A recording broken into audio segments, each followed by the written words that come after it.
episode 95 of Gaming and BS, sponsored by GameholeCon, a gaming convention in Madison coming in November. Get your ass to GameholeCon.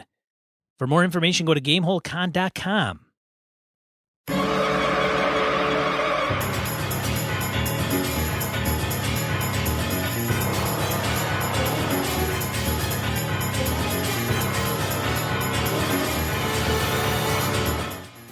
Welcome to Gaming and BS, a podcast about tabletop podcast. It's not about tabletop podcasting, Brett. It's about tabletop RPGs. It totally is. I'm one of your hosts, Sean. And I'm Brett. Hey, folks. Welcome back. Welcome to the show. Yeah, some podcasts put the blooper reels at the end of the show. We put them in. And some people edit them out completely so people can see our foolishness. But us, that's not how we're cut, man. We do this different. That's right. Do things a little bit different around here.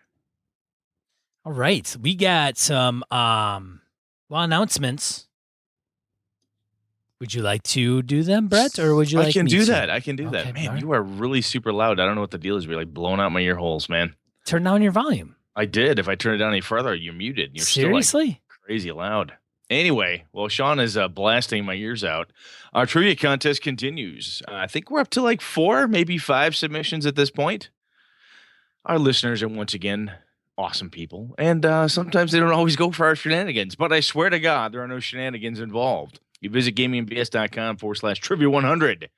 Friend of the show, John Marr from Purple Source for Games, is throwing in an item or two. Visit his website, Purple Source for Games, for DCC adventure needs. And we're currently working with Charles from Fabled Environments. Maybe get a PDF or two from him. I've got a dice bag from Grayed Out. I got some funky dice to throw in there. We got some stuff. We got some swag. So yeah, I know our listeners may have thought we were up to shenanigans with this, but we are not. There's definitely giveaways happening for those who go out there and put in their answers. Yes, no answer too short, no answer too long, no answer too incorrectly or correctly. We just need your submission to 13 questions that'll take you, depending on how quickly you type, 5 minutes maybe. Yes. And, there's talks of us giving away a Lamborghini or something. I don't know. Well, there's always talks. I mean, Right. Who knows? People always talk. That's right. Things are said. Yeah. Lord knows what could happen. Let's get into Random Encounter. Do it. Random Encounter, segment of the show where we field emails and voicemails from social media, from our listeners. Not to be mistaken for the show topic of last week, which was about random encounters. Somebody asked, did you see that? Somebody asked us. No, I didn't. Hey, is this like a show about all your random encounters? That's funny. That is funny. It was a good question, honestly. Once again, shenanigans prevailed. That's right. I will start. You do that. Gabe Dibing. Gabe, welcome. First email and correspondence from Gabe. Says, how about a MERP episode? That was my first ever role-playing game, mostly because I read LOTR. That's Lord of the Rings. You in 5th grade and wanted then to live in that world. Don't we all, Gabe? Absolutely. Well, I don't know. It would probably suck really bad. I mean, dude, no internet. I would be okay. I would be totally okay without the internet. I would be okay. I'd survive without that. We wouldn't have a podcast, Brett. All right, you got me there. We'd have a Palantir cast. That's what we would have. We would ship Palantirs out to different people, and we would broadcast to those. That's what we would do. You have wisdom beyond your years, Brett. Yeah, I know how to game the system, I guess. That's how that goes. Carry on. I had to teach the game to all the kids in my neighborhood, though, and in 6th grade, it made me a bit of a snob. This was because at that time, I had my first experience meeting role players untrained by me, and they played AD&D. Must have been second ed, let's see, 1982-ish. I looked down on them because I didn't believe that D&D was a true and properly consistent flavor for a fantasy world, but instead a hodgepodge of all things imaginative. Well. Whoa. Our early opinions as we were kids, huh, Brett? Oh, it's true. I mean, I remember distinctly friends of mine saying, "Oh, I got this new role-playing game," and I would look at it and go, "Who made it?" and I didn't give a fuck about authors. I would look for the company. If it didn't say TSR on the side of the box, I'm like, well, what do they know about gaming? Oh, That was an opinion that young junior high Brett had. So interesting. we continue, which is awesome. My sense of superiority was unfounded, of course. I've learned humility, and I currently run a Pathfinder campaign. But I can't help but be intrigued by Brett's commitment to Ice's creation. Best company name ever. You make me nostalgic. Did you ever go full Rollmaster? In my youth, I bought the complete box set, but never even built a character. What do you think of the critical charts? Try a spatula.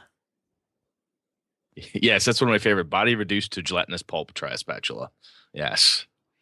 I have not played full on Rollmaster. My buddy Zave and the guys I'm running, Zave and JR and Nick, are all Rollmaster aficionados. Zave and Nick, by far, are the two in the group that have played hardcore all-in Rollmaster, where there's even more charts than MERP. If y'all thought MERP had charts, nothing compared to Rollmaster charts. I have not. I don't have MERP. I've never had MERP. I have not played Rollmaster. So I am completely oblivious to this. It just tears me up inside to know this about you. What are you gonna do? But you know what? I don't like Star Wars, and you've never played Rollmaster. I think we'll live with each other's faults and continue on. Is what we will do. I like to think that I have an open mind, Brett. Even though it should never ever pour out onto the players. Carry on. Anyway, you did the current Star Wars, an episode I much appreciated. By the way, intend to purchase Edge of Empire if I ever make a trip to Fantasy Flight itself, because we'll divulge it. He's from Minnesota, and I'm not far away. I'm intrigued by your description of the system, particularly since West End's version might have been the best game I ever played and convinced me to buy Torg, because that game felt like Star Wars. Quote, the best Star Wars game ever, says Sean. I don't know. Yeah, I don't know either. Here's the thing. Now, I wasn't a big D6 West End game Star Wars player, so take that for what it's worth. I do have the game, but I also heard that once you get Jedi high enough level, it breaks. So, hey, take it. If you take a game and you push it so far that it breaks, then I don't think it's a great game. Or maybe it's a great game up until. Right? Maybe. So give a little love to Merp. Brett, you should name your dog Merp. The next pet I have will be named Merp. Or child. No more children, not possible. So carry on. Well, I could adopt one, perhaps. Well, yeah. There you go. If you do, I might attend Gamehole and try to get in on Brett's Merp game. Sweet. My life has been mighty insular, I guess, which might be why I'm so curious about another Merp GM. What kind of stories do you tell? Do you stick to canon or feel free to shake up Tolkien's world a bit? I guess you can bring in Star Wars too then. How committed to canon must you be in any IP? What do you say? I'm curious about your answers, having myself run games in both of these worlds. Your show consistently is my favorite of the RPG podcasts. Well done, gents. Since I find myself writing to you, I might likewise look into how I might support you on Patreon. Well, thank you, Gabe. That's pretty nice of you. And perhaps I'll come to Gamehole. I almost did Gen Con this year. Something smaller, though, and more nearby. Oh, time and money. Such considerations be our banes. Sincerely, Gabe Dybing, Winona, Minnesota. Sean and I have been talking, Gabe, Sean and I have been talking about digging into a couple of the out-of-print games on the shelf that we have or games that we're running. And as I'm re-entering the MERP world with my little side campaign with some of my friends, I think it might definitely be worth a dive in. I traditionally, just in a quick short answer, I tend to run my MERP games in the Fourth Age, excuse me, after the War of the Ring is over. And I don't worry then about accidentally stepping on some canon, something or other that would potentially impact the official story and so forth. And also then what it does is that it has allowed some of my players who are not as fluent in the Lord of the Rings series or the Silmarillion and so forth to, if they misremember something or don't have it all, at the top of their head, it doesn't really matter. It's okay because they're living in a time when the war is over. There's plenty of myths and rumors about what really did happen during the war. So That's what I tend to do with my MERP games. Yeah, I think with Star Wars, it's a big freaking universe, like It's really, gigantic. really old. And I think that you can have some of the canon bleed over a little bit. Like if you're playing during the episode 4, 5, 6 era, Alderaan gets blown up in episode 4, you could probably kind of put that in there as a rumor, but not ever get near there. Or maybe they're so far out on the Outer Rim, they'd never know that actually happens. So I think Star Wars, you can use the creatures, you can use all the planets, different scenarios, depending on what you want to play and how you want to play it. It's easier, I think, in that IP because of the vastness of it to run some sort of an alternate or side history, something that, if you were to do, and I don't know enough of the canon, so maybe there is something out there definitely where it shows how Lando Calrissian gets a hold of Bespin and ends up running the Cloud City. I mean, but that campaign to help Lando get that thing, or somehow where what you do were to land him in that role in just the right time, could be kind of cool. But the world, the universe is massive for Star Wars. There's so much you can do. Yeah. We hope that you get to Gamehole. That would be great. That would be really cool. And thanks for writing in. And if you decide to support the show, great. If you don't, hey, that's okay too. Glad to have you listening, Gabe. Thank you much, sir. That's all we can ask for. Brett? Yes, next up is Steve Orlick. He emails us. Excuse me. Nice and simple. Lords of Waterdeep is probably the best board game. Talking again about our board game episode a couple back. Best board game I've ever played, he says. Especially if you add the Skullport expansion. The corruption mechanic is just awesome. One old school game I love was Stop Thief. I missed that one. Damn, I'm old. Steve Orlick. P.S. Brett, what scotch do you drink? I'm a Lafroig quarter cask man myself. P.P.S. You don't have to air this part if you don't want to. My son, Corey Orlick, has published a D&D 5e Artificer class to dmsguild.com. Pay what you want. Just give him a little plug. Well, by God, we're going to say it anyway, so here we go. Corey Orlick out there, dmsguild.com. There's a 5e Artificer class. Give that a look. If one of our listeners thinks highly enough of such a thing to get it out there and tell us about it, by God, that means it's good enough for the rest of us. And as for scotch, I like a lot of different scotches. Some of the Islay malts, the real peaty stuff, it depends on what kind of mood I'm in for. Right now I have a Tomatin. I think this is a 12-year-old, which is actually quite good. And I've had Glenmorangie, 18-year-old is really good. Some of the best ones I ever had, I had a 30-year-old Oban at one point, which was ages and ages back. I don't even want to tell what I paid for a glass of that at a bar, but it was amazingly good. But anyway, that's what I'm drinking right now. Yeah, I mean, after the first 5, Brett, who gives a shit, right? Yeah, I did learn that at one point. I was drinking whiskeys, and I was drinking high-end whiskey at a bar with some friends of mine. I was in my early 30s after I'd gotten divorced, and to my ex-wife, of course. So I got divorced, and we're drinking, and people are buying me, oh, you like scotch, or you like this high-end whiskey. We're drinking it, and like 6 of them in, I'm like, why aren't I just drinking regular Jack? I mean, for God's sakes, my mouth is just numb at this point. I can't even tell the flavors, the complexities, gone, just totally gone. At that point, you could have handed me paint there, and I couldn't have told you. Anyway, banging things around over here. That's right. Sorry about that. Dave Wynn. He writes us, Dave, Ola, Brett, and Sean. I was going to write in after your board game episode, but I realized it is a lot of work to write an email that's about 90 seconds worth of content for a podcast, especially when you guys put out an episode every week. Jeez. Anyways, I have a weekly board game group and only a monthly RPG game at my FLGS, so I play way more board games than RPGs. Sad face. Here are some recommendations for y'all. Vault Wars is a game based on D&D meets Storage Wars. You are merchants bidding for vaults left behind by adventurers who presumably died questing. You're blindly bidding on loot hidden in the back of their vaults. That's awesome. I'll have to put that on the list. Definitely going on the list. Dungeon Fighter is a cooperative game where you have to roll your dice into spots on a board to do the most damage. However, you'll acquire difficulties such as having to roll off your chin, from under the table, behind your back, etc.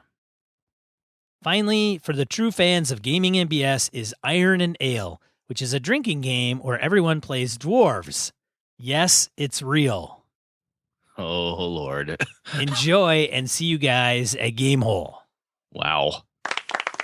I'd assume that I would have definitely assumed that Iron and Ale is not a Scotch drinking game, as insofar as you'd end up completely blotto in like probably the first 2 rounds and spend way too much money on it. Sounds like you drink Iron and Ale. Yeah, it could be. Vault Wars though, man. That sounds freaking sounds hilarious. Sounds fun. So, Dave, thanks much, man. Appreciate it. All right. VC's got a long one. He says, how long do you guys take for emails on Twitter? And I'm like, I don't know, man. We haven't hit our limit yet. There's only one way to find out. All right. He harkens all the way back to episode 59, Horror and RPGs. Hell, I think that was right around Halloween back in 2015. Horror and terror are great. Yes. Yes, I remember it well. Do you? Oh, yes. Sean doesn't remember anything. No. All right. Horror and terror are great tools for a GM to use in their games. The problem that comes with the genre is the medium we use for our games: tabletop, pen and paper, and the imagination of the players. These elements do not allow horror to come to life in the same way as a visual medium does. Reading or being told that the PCs hear something behind them, then describing the rotting flesh of a hand grabbing them, doesn't have as strong of impact as actually seeing it happen to them in a game or in a movie. In an RPG, the GM has to get creative, using horror to disempower the PCs and use the world around them to lock in the fear. In a horror game I ran once, I used everything against my players to make sure the seed of terror was planted and cultivated in them. We only played the game in the dark, cold basement with limited lighting, and I had 5.1 surround sound system hooked up around the room and played music from a very well-known scary movies and video games, The Fog and Silent Hill, for example. I put together with a soundboard, and I banned all electronics from my PCs. They had nothing that would allow them the opportunity to escape my game, quote unquote escape. I like what he's doing. Excuse me. In the game, the 6 PCs awoke in a research facility, and they all had amnesia. Since I started them off with a mental condition, I also decided to use the Sandy rules from the Call of Cthulhu D20 book for some extra flavor. Not knowing where they were or who they were, they had to figure out their location by hints I hid around the lab, which was crawling with zombies, which is what you do. Right. Once they had collected what they thought were enough numbers, they tried to figure out where they were. Once the PCs figured out they were GPS coordinates and they used a tablet, his character had to figure out where they were. The device had taken some heavy abuse, was not in good condition, but with a few risky skill checks, he got it to work. I let him use Google Earth on my laptop in front of everyone to see what happened. The location was Barrows, Alaska. The dot landed on top of a real-life research base located in the area. Then after about 20 seconds, I hit the kill command on him and said the device crashed and needed to be repaired. Later on, as they escaped the facility, they were introduced to subarctic, windy, exposed environment of the U.S.'s farthest north settlement. In the evening sunset, they found a bunch of SWAT cars and some of the PC's own cars sitting outside the facility. Most of them were either sabotaged or were not accessible, and the PCs didn't want to risk triggering an alarm. Not far off, they saw a large storm making its way towards them, and what they assumed was Barrows. One PC remembered he had keys, tried them on a truck that was off to the side. When they worked, the first thing he tried was ignition, but paused to listen to the radio. They heard the radio say it was 6:02 p.m. on December 21st, 2014, an emergency broadcast system sound. The truck died shortly after, and the sun disappeared over the horizon. After taking everything in, they quickly gearing up, they started marching towards the safety of town. One PC made a successful check to remember why December 21st was important. That was the beginning of the winter solstice. In the Arctic Circle, where Barrows, Alaska is located, this is when the 30 Days of Night begins. Oh, Lord. Nobody's read 30 Days of Night or seen the movie. Anyway, I can see this coming. I used the real-world environment in the games against the PCs, and eventually the sanity caught up to them. I had one player lose the rest of his sanity and snap. In game, they had extreme PTSD. Well, wait a minute. He said one player. Oh, one player. Lose the rest of his sanity and snap? It happens. So are we accurate in saying, VC, that it was a player or player character? Because we often kill player characters. Both. It depends. Well, depends who deserved it. Yeah. In the game, they had an extreme PTSD event happen in front of and on them. This caused the PC to eat their lit cigarette, slam a bottle of booze they found, and then take a snowmobile down a road and through a house at top speed. As an added bonus to the game, it printed out Call of Cthulhu death certificates and filled them out as they died. Sorry for rambling. I hope you enjoyed this. If you'd like to hear more, by all means, let me know. Thanks again for your time. VC, that sounds awesome. Yeah, that's good. I'll tell you one of the things about horror, and we've talked about this before, and I know I've said this to other people as well, is that one of the things about horror is that you have to, not, I shouldn't say you have to, but I have found effective is that once you trip upon and you get the thing where the group gets nervous and they become scared, you play on that and you go and you drive it and you drive it and you drive it. If there's paranoia, if they're worried about something, you push it, you push it, you push it. As we said before, a lot of times the players will tell you what they like. And if you're at the game, you know it's horror, you like being scared because that's why you're here. The players will give you signs and signals and maybe flat tell you, oh my God, that's fucking scary as hell. Lean into it, which is what I'm assuming you did throughout this. So good job, VC. Very good job. Sean, next one's over to you. Edwin writes, Gamehole is November 4th through the 6th in Madison. Carnage Con is November 4th through the 6th in Stowe, Vermont. The Extra Life 24-hour Gameathon is November 5th. Roger is going to be at Gamehole Con. He's referring to Roger Bracelet. I'm going to be at Carnage. Team Extra Carnage is going to be raising money through a bunch of DCC, D&D, Call of Cthulhu, and other games. Can the folks at Gamehole one-up us and raise more money for sick children through Children's Miracle Network hospitals than Team Extra Carnage? The gauntlet is down. Cheers, Edwin. P.S. We're also looking for one more DCC judge to run a table of Carnival of the Damned at Carnage. All right, so if you're going to Carnage, you can run one of the Carnival of the Damned by David Beatty, my buddy, who I think is coming to Gamehole. Ha ha. I hope he does. That'd be cool. That'd be funny. PPS, random encounters are excellent if the characters are stalling or resting. A jerk move if it's the players. So last year, somebody brought this up because it does fall on the same kind of weekend every year, I think, for the last couple anyway. So somebody brought it up to Alex, and I think Alex's response was, great cause. Somebody is certainly welcome to do it, but I don't think Gamehole was going to head it up themselves because of everything else they got going on. I don't know if anybody took it on. I know Joe Alfano, who's local, was in my game group, and he heads up some of the D&D Adventures League. I don't know if they were going to do it. It's a good cause. I don't know, Brett. I don't know if I'm going to have enough time to dedicate to it because it's like a 24-hour thing. Yeah, 24-hour game. I don't know enough about the Extra Life component. So I'll tell you what, Edwin, I'm going to take a look into it and see what I'll do some research and see what can be done. No promises that the gauntlet is down, as Ed says, it is down. Now we just got to see if we can pick the damn thing up or if we will be shamed eternally for our lack of ability. We could just have like big buckets at the tables and say, put the, we're trying to beat Carnage. They suck. And put on like, this is for sick children. Put in donations and see what happens. And then we'll just give it all to them. We could do something like that. I mean, might have to be a little more official than that. Perhaps some sort of a proof to people that that's exactly what we're doing. I mean, we are indeed men of our words and all that. But yeah, we're gaming in BS. I would never want to like BS somebody out of money for a children's charity. What kind of a scumball would do that? Anyhow. I don't know. We can get pretty nasty and stupid, but we're not that ridiculous. We're not that immoral. No. All right. That's a good idea, though, Edwin. I got to look into it. I'll see what can be done. Yeah. You ready for the main topic, Brett, man? Let's give it a shot. See what we can do.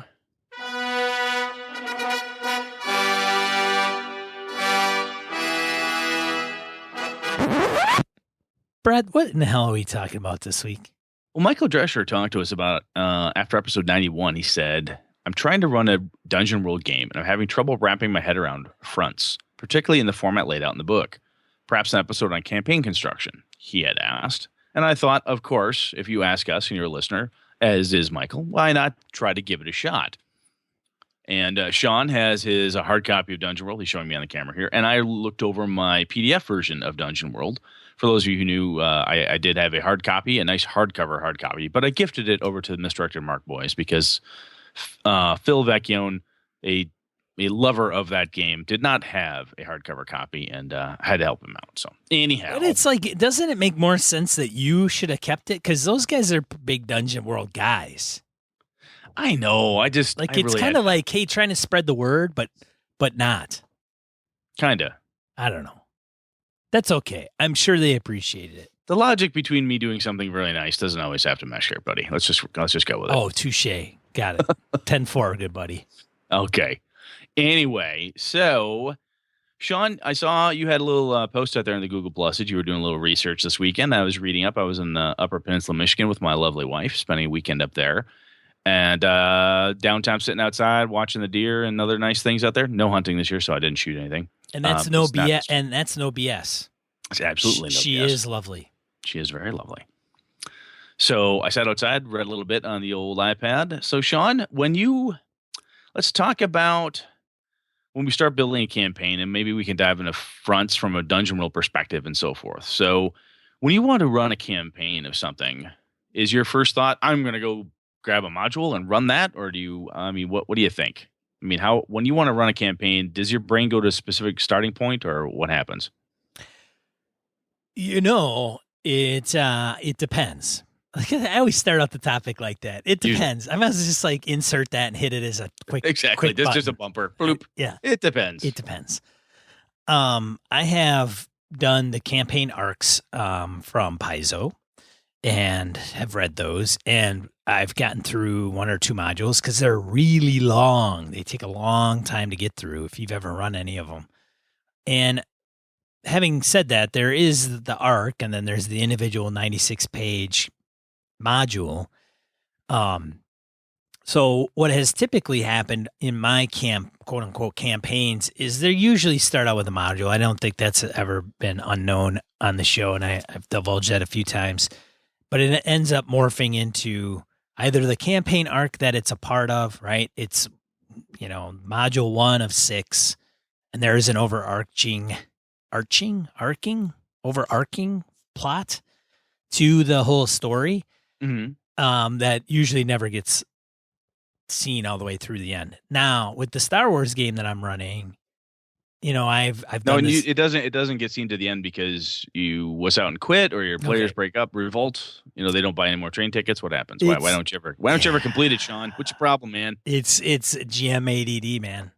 Like I started it, and it starts out like, hey man, we're gonna run through this. We're gonna be, yeah man, it's gonna be great, and then it just like fizzles out. Like I usually get tired of it for whatever reason. I'm just like, I don't want to play this game anymore. I don't want to play this adventure arc.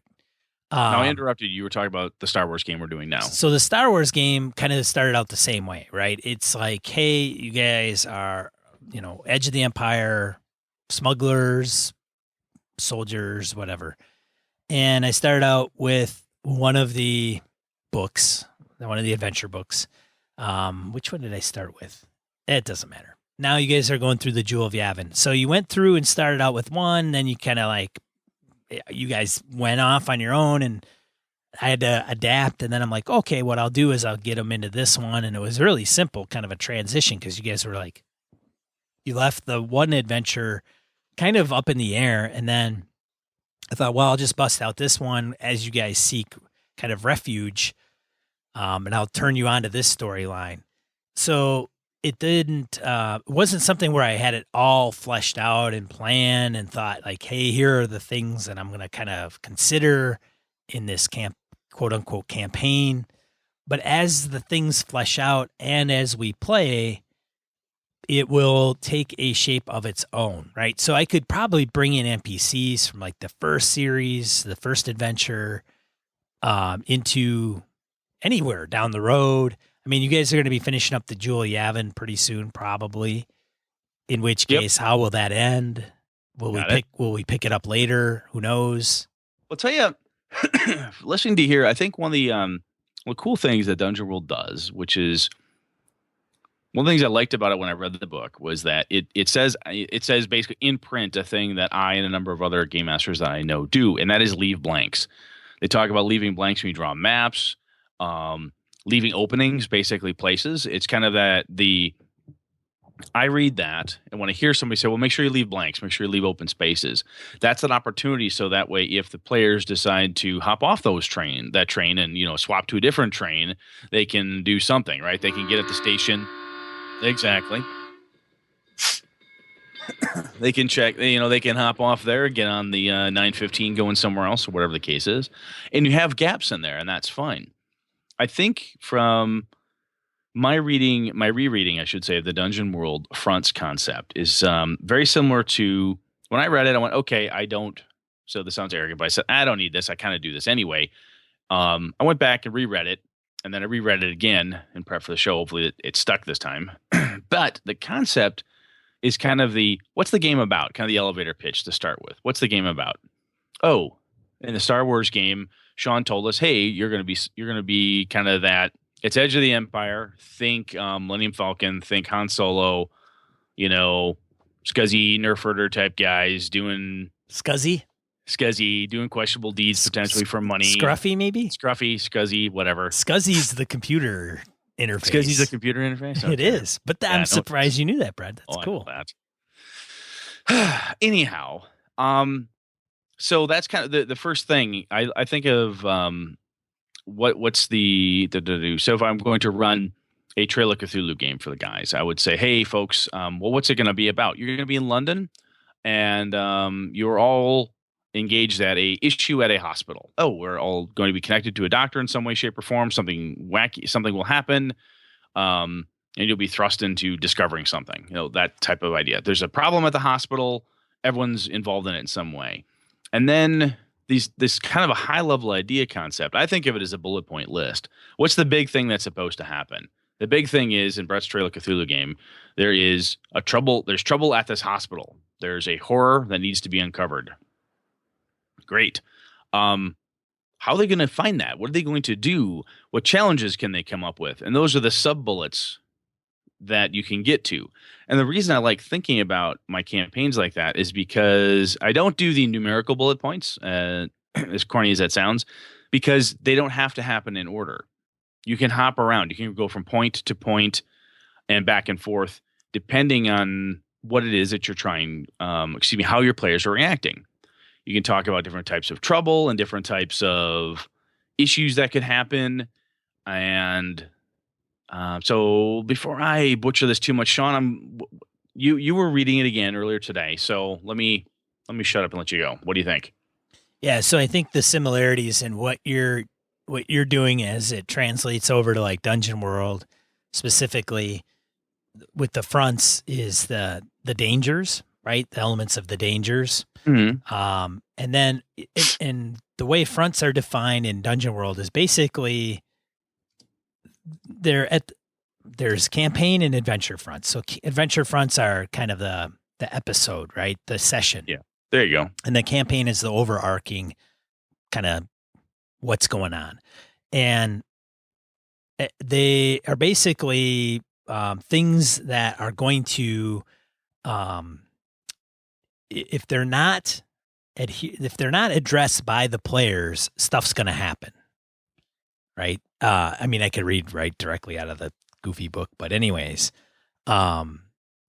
each is a collection of linked dangers, threats to the characters specifically, and to the people, places, and things the characters care about. It also includes one or more impending dooms, horrible things that will happen without the character's intervention. Fronts comes, of course, from fighting on two fronts. So if you are creating campaigns like Brett does, kind of off the top of his head, and he has it in his brain, and he kind of writes down notes and, says, this is where things are going to start, and this is where I see it going.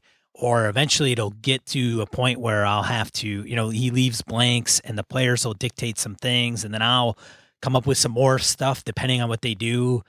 The Dungeonworld game kind of formalizes that process. Maybe even in my personal preference, probably a little bit too far for my liking. You're muted, Brett. You're still muted. You lost your sound? Hold your horses. No, I'm fine. Oh, there you go. I hit the wrong damn button. It's been a rough day. Anyhow, It took me 8 hours to get home today. It was a long drive. 8 hours? Did you drive straight from? Oh, fuck yeah. 8 hours? Were you guys that far? That's far? Oh, well, no, it wasn't necessarily that far. It just took that long. Anyway, different problem. I see. Okay. Anyway. Yes. Continuing on. So the key component to me is the linkage, right? So if you were to say build a adventure, a campaign and say, hey, look, I'm going to base it on there's trouble in the mountains. It's a dragon and the dragon's doing something. All right, great. It's in there. Stuff has to happen. So what happens if the players dangers and things that can go on with that? So I have a big thing. There's a dragon in the mountain. Okay, great. It's all about the dragon in the mountain. You know what we need? We need somebody has to want to get in there. So it's disenfranchised dwarves. Dwarves, they got kicked out. They got to go back. They want to do something. It's forever ago. The place isn't going to be what they remembered it. There's people who live there. And you're thinking about all these different lives and things, and we're going to throw a fucking hobbit in there. We're going to, thinking that, obviously the hobbit, I'm aping that here. But the concept then is it's not only just the stuff in a bullet list, but they all need to be intertwined. Things need to be alive and things will continue to happen. If you have multiple avenues and different things that could be going on, you're like, hey, look, we're all trying to get to the mountain. Well, guess what else is happening? There's a necromancer somewhere in Dol Guldur or somewhere in Mirkwood mucking around, and your wizard has to leave and go deal with that with a bunch of other people while the hobbit and the dwarves have to keep pushing through the forest. There's two fronts, two different things you have to deal with, and the players and the characters have to make decisions on where it is they're going to go. And it allows you, again, you've got gaps and just concepts of blob there, and people can hop from thing to thing. Am I making sense? You are, and I think you're kind of lumping two things together at once, which is okay. Probably am. Yeah, and which is okay, but I think what's to flesh this out a little bit is you have a front of whatever that is, something that's happening in the world, and then there's dangers to that front, right? So what Brett is saying, like, okay, what example you used, the gate, what'd you say?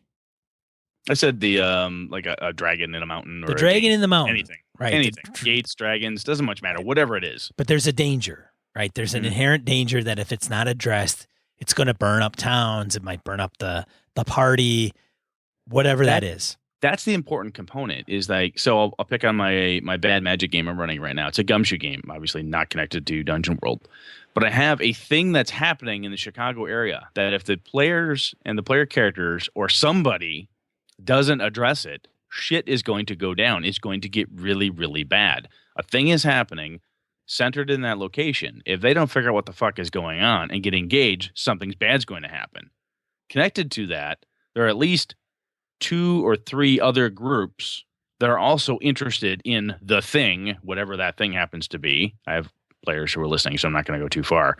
But if the player characters don't deal with it, somebody else will. And that somebody else may deal with it in a way that makes it even fucking worse than what would happen if nobody did anything, right? It's going to be bad. The player characters can stop it and fix it, or somebody else is going to swoop in and make it worse or control the thing or do whatever.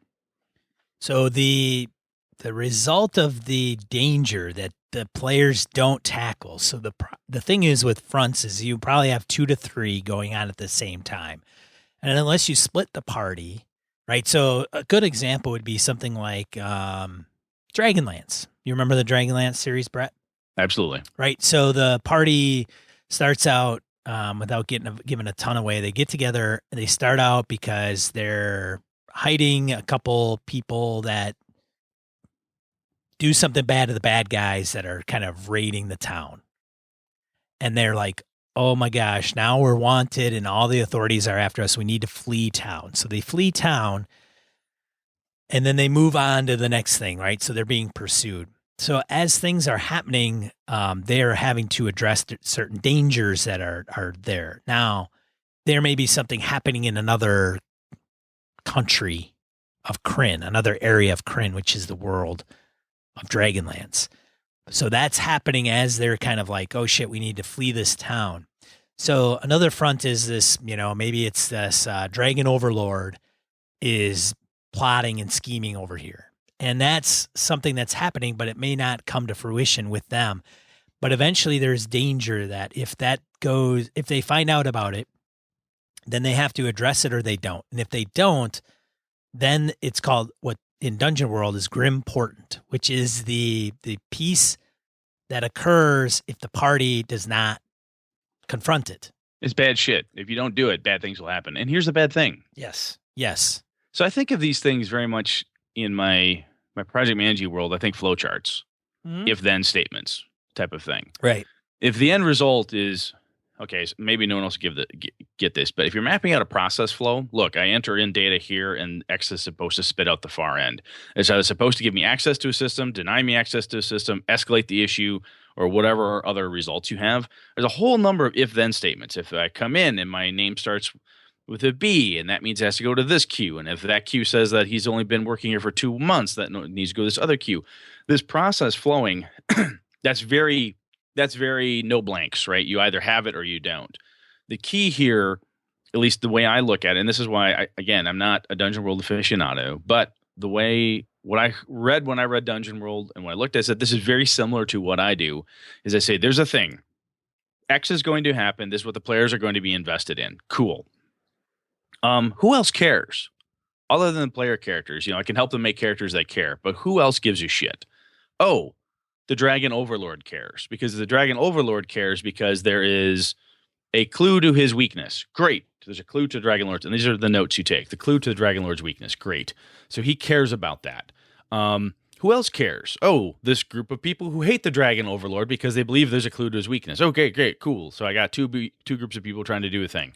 Cool. Why do the players care? Well, the players care because this thing, X, is endangering their town, or it has killed people, or it is a something, whatever it is. They care for a reason. They don't necessarily have to know why.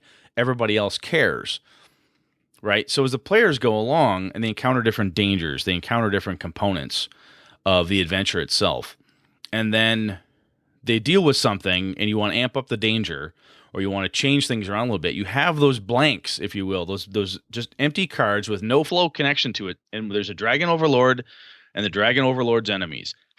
What happens? They just went through and they took out the Baron von Whomeverdorf, and they destroyed his castle, and they found something that's supposed to lead them to the next piece. Do either of those two groups, does the Dragon Overlord or his enemies, care that thing was found? Yes, they both care. You start drawing a dotted line from those groups. Now they start to move in. What do they do when they find out that happened? Oh, the Dragon Overlord takes these 3 steps. Great, these 3 things happen. The other group starts to take these other 3 steps. Boom, those 3 things happen. And those are things that you advance between sessions, so that way when you come to the next session, you know that, oh, the players did X, and Y and Z are the immediate results of what they did. And it continues to move towards the main front, the main plot, the thing, the goal that you're trying to get to. So, Sean, when you read that, is what I'm saying making sense to you? Yes, it does make sense. And I think just to kind of touch on the Dungeonworld again, going back to that, which is the impending doom, which is at the end of every danger's path is an impending doom. So really it's just breaking it down, right? You have the front, you have the dangers, you have the grim portents, and then if you have the impending doom, and it really cascades downwards. And then of course you eventually can resolve. You also have stakes in there, which I'm not going to get into. Yeah. But you also have resolving the front, and the resolution of the front, whatever that may be, whether it's the campaign or adventure front, is going to be really self-explanatory, right? You're either going to overcome it, you're going to vanquish it, you're going to maybe turn it to the good side of heroism or whatever that is. It is the happy ending of the movie. Yep. I'll tell you what, if you have the Dungeonworld book on page 202 and 203, it's an example front, the opening of the White Gate. As a list of dangers, it talks about grim portents. A lot of the examples that they give in the book, you can simply take them and strip the words out and put in something different, right? Instead of the College of Arcanus Cabal, you could have the Archlich, Demiurgus, and that's the guy. And he wants to absorb those in power and to grow. There, I just copied something directly out of it. Right. Grim portents, people want it, this happens. Hey, there's a dark portal involved. Oh, what's the dark portal do? Well, the dark portal acts, right out of the book. It disgorges demons. Ooh, I can use that. Oh, no, I don't want to disgorge demons. It opens a place to insanity. Yes, it's insanity. It's madness. It's madness, and he can control the world through in a controlled in insanity. Great. You can take these and just trump right over the top of it. Kind of cut and paste, if you will, or find replace type of thing. The key though to me is when I read these, they're big, bold things that happen. The key is discovered. That is important. What the hell does that mean? Now, right? You as the game master know that, when the key is discovered, that means X. Oh, wait, that means somebody knows this is what happens when that occurs, and so on. They're broad statements that you can use either as, I don't want to do this. They can be encounters. This happens. You meet the Dragon Lord's emissary who tells you something. You uncover, you show up at the dungeon, the damn thing's been pilfered. Why? Because the Dragon Lord's enemies have already been there. And because you failed to do something, they've wiped it out and they found the key that was supposed to be the next clue. Son of a gun. What do you do? Do you go after the Dragon Lord's enemies? Do you go to the Dragon Lord himself and try to cut a deal? By having large chunks of things, when I read Dungeonworld, as I see it advising, and the way I think about my own adventure plotting and campaign plotting, I have big chunks of things that can happen, and depending on what the players do will depend on where I throw it at them. That's how I look at it. I have a deck of cards with a bunch of cool things. At the end result, this is their goal. Whether they get there or not is up to them, but along the way of these cards in my hand, they're going to get different ones chucked at them based on what they do. So let me ask you a question, Brett. Okay. What do you think is a GM's biggest mistake when trying to plan out a campaign? I think the biggest mistake is not following the lead of the characters and the players. If you think something is going to be really cool, and so in the last Avalon game I ran, the characters were helping these dwarves uncover a lost crown. So deep beneath Avalon doing a thing. And I thought it was really cool. I thought this was going to be this great thing. They would learn a lot. What happened is they had to follow a prescribed route. I kind of railroaded to a point. I forced the certain activities to happen because I thought they would be cool. When point in fact, the players didn't give a fuck about any of that. That was not the cool thing they wanted to do. Had I looked at my list of fronts, my list of dangers, my grim portents, my deck of cards, whatever analogy you want, my bullet point list, I could have easily thrown all the other fucking things at them. Instead of assuming that it has to be a pure flow chart, all my if-then statements, sometimes the if they do this, then X occurs. Sometimes X is something cool, right? Whatever it is, it's blank. If they don't follow the prescribed path, what do? I've got to have something to throw at them. And I didn't have.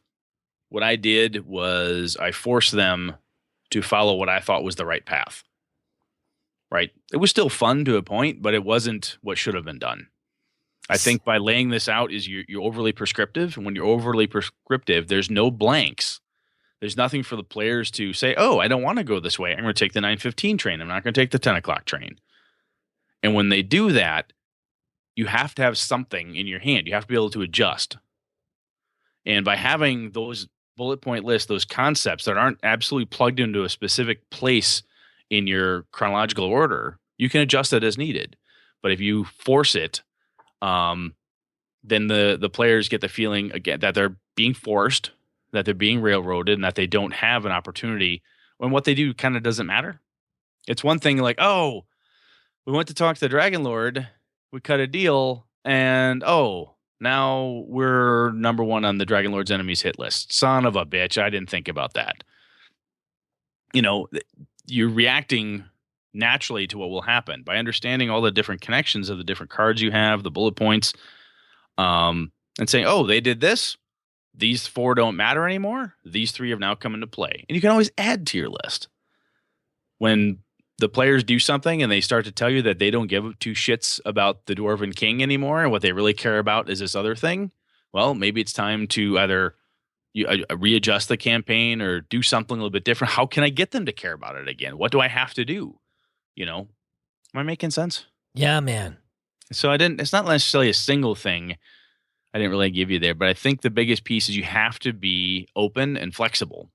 And that's the piece that Dungeon World really helps to push you with, is that leaving blanks concept. We're going to go over here. Fuck, there's nothing on the map. You can source the table for that. What's the name of the town you're going to? Soriv. Great. Who runs Soriv? It's Gwahir. Okay, Gwahir runs Soriv. Somebody just picks that out of the Hobbit. Oh yeah, I'll name him after an eagle. Yeah, okay. So he's Gwahir the Farsighted. Great. Okay, Gwahir Farsighted. Is he a wizard or something? Yeah, he's a wizard. Okay. So now you're in a town named Soriv, run by Gwahir the Farsighted, who's a wizard. Why am I there? Oh, because we're, pulling that stuff as Dungeon World and other those types of games, asking people to do things. We've talked about this before. Helps take and how do I do this? I use my bullet point list. I use my concept. If I don't have it written down, I use the stuff in my head to help source the table. I use those pieces as part of my question. So you're running from the Dragon Lord? No. We're not running from the Dragon Lord. What we're trying to do is figure out why his enemies are after us. Oh, okay. They want to know more about his enemies. That's a gem for you there. Does that make sense? Yes. Okay. So what do you see? They just don't sit in their slotted seats and enjoy the ride, or what happens? I think that's pretty much it. I think game masters and dungeon masters, they've got the epic in their head, and they try to shoehorn the players into that. Like there was an individual on one of our forums. I'm like, dude, you're putting way too much work into it. Like, let the players do their thing. They'll guide you to what they want to do and how they want to do it. Just be prepared when you get to that juncture to come up with something. And even if you don't have something at that point, you take a break for a week or whatever, come back and go, okay, great. I'm going to pick up where you guys want to go and present it. But I think, and it's not, it's not all the time, and it's not always such a bad thing, but man, I see GMs, man, they're writing tomes, and I'm like, dude, just let them start out in the village of Hamlet, man, and let them go out to wherever it leads them. Yeah. So the other piece is that I used to think very process flowchart, as I described before, if then statements, if then this, if then this, if then this. You basically had a couple different places, if they go right, this happens. If you go left, that happens. Yeah, the main piece is give yourself a third option. What if they choose to go backwards? They go up, they go down. What if something I've not planned for? And having these high-level front concepts, the dangers and the grim importance, very high level, that Dungeon World encourages you to do. And having those open-ended components means that if they don't go right or left, they go straight, back, up, or down. You can say, well, reach into the hat. I bet you this happens then. Because everything you've written down, every note you've taken, every thought in your head is all around the same campaign, right? It's not like, excuse me, they're trying to reinstate the Dwarven King, or they're trying to overthrow, to stick with my Dragon Overlord, they're trying to overthrow the Dragon Overlord. That's the campaign. Everything around it, every component of it is part and parcel to, does the Dragon Lord get overthrown, yes or no, is the question that will be answered by the end. How they get to that answer, it really doesn't matter. If they come along and say, well, they could have chosen to side with the Dragon Overlord or his foes, and they chose to create a weird terrorist organization that does its own thing, or they've created a different cabal of clerics that does something different, that's okay. I already know what the other two groups are doing. I know what grim portents will come from each side, from every other front out there. I know what things will happen if the players don't do something. So worst case is the danger gets ratcheted up and up and up, right? That's right. That's good stuff, man. I think so. Michael, I don't know if we answered you. I think maybe we did.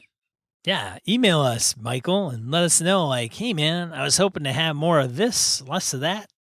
We will be more than happy to elaborate. Yeah, this is the weird thing about, and Vecchione has written a couple books on game prep, and a lot of DMs talk about this, or game masters talk about how to prep for this, how to prep for that.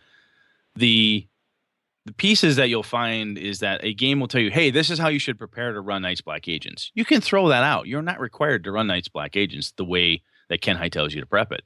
You can run Dungeon World Brett's way, or Sean's way, and you don't have to do any of the fronting or any of the dangers or grim portents or whatever. If you have different terms or tools that you use to make a campaign come alive and give your players those options, you're not required to use the new game system's campaign layout. It's just not there. There's no gaming cops that come tell you did it wrong. The leaving blanks concept is huge, though. Is that concept of, oh, I didn't know that they could go there. It's a blank spot. They chose to create their own cabal of wizards. All right. Well, I already know it doesn't stop the campaign, as I said, because I already know what the Dragon Overlord and his arch enemies are trying to do. So guess what? They both start doing stuff. Whether that has any impact on you or not, campaign continues on, my friend. Yeah, that's right. All right. Let's get into die roll, man. Let's do it. Die roll 2 to 4 miscellaneous points of gaming and geekery we want to share with you. Brett has a couple. I've got a few. Brett. Yes. I posted this out on a Google Plus community. I have not yet gotten it over to the Facebook side of things, but there is a YouTube video about how agile you can be in plate armor. This is taken from a historical document about a knight and his exercise routine and how he used to practice vaulting into saddle in full harness, climbing an inverted ladder using just his arm strength, doing tumbling maneuvers, somersaults, all sorts of break falls, crazy things to do in plate armor, and running like obscene distances in armor. Basically, that concept, kind of like when we talked about the historical data around the flail, probably not really a real military weapon, but the plate armor, this concept of the harness always being this unwieldy, unmanageable thing, is not necessarily all that true based on this. So that's just, it's cool stuff. I love watching this. It was a lot of fun. And the other one, kind of a weird aside, if Sean, I don't know if you or someone you know could be a lizard person looking for a special someone. There is a website, lizardpeoplemeet.com. Just in case somebody out there is a lizard person. We have a lot of different listeners or may know a lizard person. There's lizardpeoplemeet.com, just so you know. So we've gone 95 episodes. Yes. And if there isn't one frickin' random encounter or die roll element that you haven't clicked, I gotta give Brett credit. This may be the one you have to click on. I haven't even clicked on it, and I'm sitting here slack-jawed at this. Lizardpeoplemeet.com. Hey, lizard people need love too. Is it a free site or do you have to pay? I'm not sure. Not being I don't know any lizard people, and I'm not a lizard person. There's Lizard People of New York, which is a Facebook page, so that's out there. I know that. So I have to ask you, Brett, how did you come across that? I know a guy. I see. Okay, well, so you know a friendly lizard person. I may. Okay, well, excellent. I think I got just like, what? I love it. All right, Ghostbusters Dimension. Actually, it's Ghostbusters, Dimension. It's a VR experience. Sony and one of the virtual reality houses came up with an experience that you go, and they invited a bunch of journalists in there, and they video camered it. But essentially, you go through this. It's kind of like the Star Trek experience, right? It's a big set piece. You walk through, and they've got pictures, and there's noise going on, and then it's to pimp their virtual reality Ghostbusters software that somebody made. And it was, so you actually go through this experience, and at the end you get into a line to get into the VR piece component. And then there's literally like a 5-second video of the VR piece that looks pretty freaking cool. So imagine like being submersed into the Ghostbuster world. It's a little bit on the animated piece, a little bit on the animated art. It's not like you're walking into augmented reality, but interesting though. Yeah, I think it would be cooler if it was augmented reality, where it would like you had to go, you saw your own world, and then with ghosts, with ghosts kind of flying around, and then your proton collider shooting at it, leaving burn marks across your wall. I think that would be kind of cool. But that would be kind of cool. Yeah, they're really trying to push that and to show you what the VR experience can really be. Cool. Number 2, spooky clouds over CERN spark portal to the other dimensions theory. I'm telling you, man. Oh, this is Large Hadron Collider. Yeah. Okay. Yeah, I'm sure that's fine. Speaking of Ghostbusters-y stuff, I'm Stuff's sure going on, man, above that thing.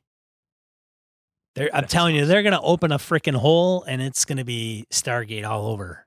Something, I don't know. If we can even survive. Yeah, it'll be fine.